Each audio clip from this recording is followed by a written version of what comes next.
Ассаламу алейкум, құрметті ағайындар.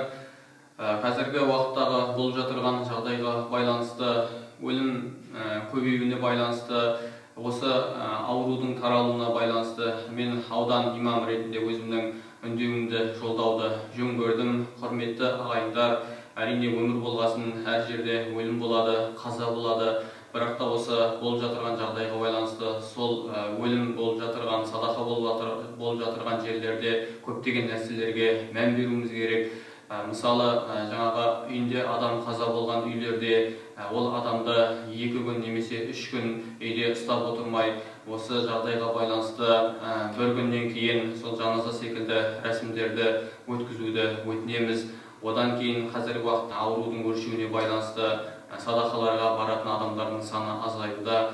Сондықтан 3-7 деген садақаларды қазіргі жағдайға байланысты амалсыздан уақытша тоқтата тұруларыңызды өтінеміз. Әрине білесіздер, мысалы, пәленшенің 3 күндік садақасына барып едік, пәленшенің 7 күндік садақасына пәленшенің үйіне барып едік.